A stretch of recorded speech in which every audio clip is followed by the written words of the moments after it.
Raysal wasaaraha xukuumadda federaalka Soomaaliya mudane Xasan Cali Khayre ayaa maanta khudbad dhinacyo badan taabanaysa wuxuu ka jeediyey madasha 19aad ee Doha taasi oo sanadkiiba mar lagu qabto dalka Qatar. Wuxuu khudbadiisa uga hadlay doorka ganacsatada ee badbaadinta bulshada, dib u dhiska dalka Soomaaliya, fursadaha dalka ka jira, sharciyada ganacsiga dhiirigelinaya ee dawladdu ay meel marisay, iyo rajada laga qabo in Soomaaliya ay noqoto jiha cusub oo ay dunidu ku soo hirato. Excellencies, ladies and gentlemen, I would like to thank the state of Qatar, its people, and the government for their generosity, hospitality, and most importantly, for hosting this important forum. The debates that unfold at global platforms like the Doha Forum are indicative of how interdependent and interlinked our destiny in this truly globalized world is. As political leaders from across the developing world, and more particularly post-conflict and recovering states, we constantly faced with a whole host of policy choices. Questions that deal with poverty reduction strategies, industry policy, development policy, social protection, provision of basic goods, and such as health, education, and provision of security to our people. The political and economic destiny of our people hinges on how we frame these questions. Questions that, if appropriately and wisely answered, will have a transformational change on the economic conditions of our citizens, and if not carefully handled, can lead to stagnation or regression. The theme, Business Leadership for Positive Impact, which will be debated here after my introduction, is also a testimony to the increased understanding and acceptance of the inevitable role that business leaders can and must play in the effort to formulate policy solutions for the 21st century governance challenge. It might sound surprising to some, but perhaps some of the best insights about positive role that the business community leaders can play in governance, economic growth, and service delivery can best be found in Somalia. In our country, when the state collapsed, almost every other institution was also negatively affected. Undoubtedly, the only institution that thrived and helped the Somali people to survive was the private sector. It is argued that the two most fundamental factors that helped the private sector persist and which other institutions failed to uphold then are trust and wealth creation. The failure of Somali political institutions was then due to a trust deficit and simultaneous failure by the centrally planned economic model of the government to generate wealth.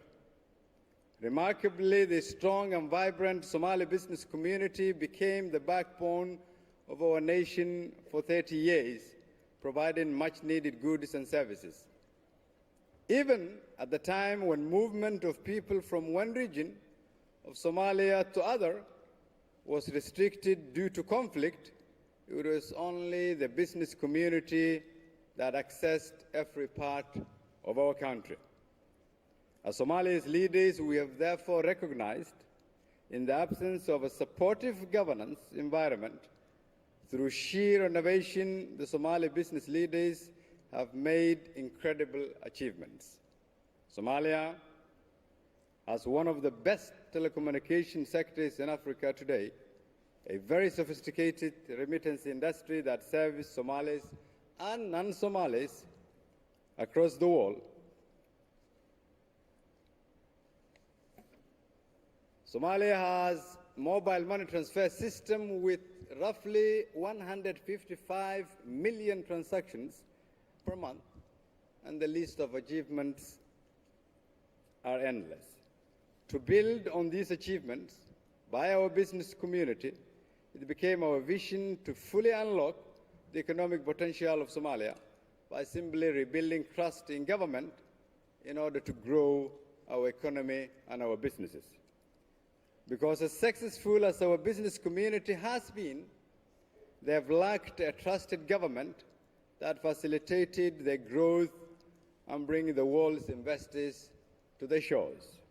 Thus, our administration gave primary focus on an extensive reform plan with particular focus on the economic reform agenda, where we sought to rebuild our financial institutions, reform our central bank, empower our business community, create jobs, and develop our nation's infrastructure to re-engage with international financial institutions in order to allow for foreign investors to come to our country and take advantage of our nation building.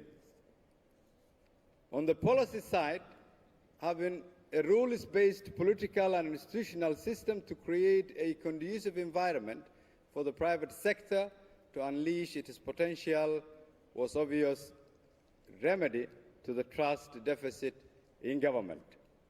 Over the past 3 years, we passed critical legislations such as the Public Financial Management Law, Telecommunication Law, Investment Law, Revenue Law, and Anti-Corruption Law to facilitate the enabling environment and brand Somalia's attractiveness to the investors. All these policy objectives were meant to seek to attain a government whose objective was to serve its people and to ensure that it puts in place systems and infrastructure to allow businesses to grow. We pursue this as we realize if our business community was as successful without the government, they would definitely soar even higher with a government that worked for them. Excellencies, ladies and gentlemen, why, you would ask, have we undertaken all these reforms? Because we truly have stopped seeing ourselves through the lenses of how Somalia and Somalis have been seen for the past 30 years. We envision a Somalia that has immense potential, the longest coastline on the African mainland, untapped potential, including its fisheries, agriculture, oil, minerals, and gas, and service economy based on our strategic location geographically. The country's other productive resources also include huge potential for investment on arable land and more than 50 million livestock. These resources can deliver rapid economic growth with significant impact on the people's livelihoods. If properly utilized, all these resources combined will enable Somalia to achieve sustainable food security, create job opportunities for the Somalis and for the region, contribute to national and international trade, and generate national income and increase our country's GDP. We truly see Somalia as the new frontier for decades to come. We hope that in the near future, foreign investors would participate not only in rebuilding of the state, but also take advantage of the potentiality of our nation, a Somalia that will play its rightful place in its region and the entire world. In a multipolar world, it is becoming more evident that cooperation can better outperform competition. The role of business leadership can therefore not be understated. The private sector has the ability to bridge divides, create wealth in every continent, create access that politicians might not be able to create, have access across nations, across borders, and across communities. In Somalia, now that we have an opportunity to re-engage with the international financial institutions, open doors for new investors in our country, we will, in the next chapter, formulate a strategy that can take advantage of the lessons learned from our context and transfer that positive impact of business leadership on governance and nation building. Our key takeaway has been the understanding that politicians need to accept the role of business in rebuilding nations, and business leaders should also take an even more active role in searching for better solutions in today's global challenge. Thank you.